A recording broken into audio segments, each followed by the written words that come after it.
A e dini çfarë bëri Isa Boletini në momentin e fundit të jetës së tij?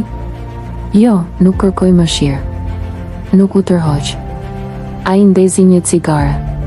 Po, një cigare përballë armikut që do ta pushkatonte. Viti ishte 1916.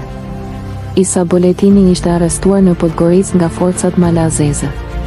I rrethuar, i plagosur, i lodhur. Por jo i përulur. Kur ja kërkuan armët, ai u përgjigj. Armët i kam me leje të sultanit dhe vetëm Zoti mund të ma marrë.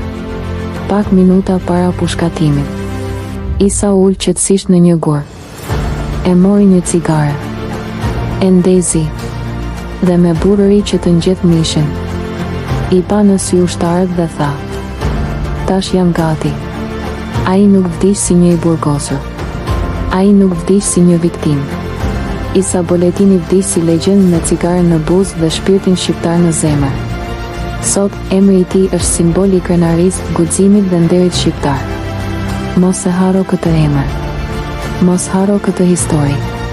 Sepse Isa nuk është vetëm një emër në histori. Ai është vetë historia.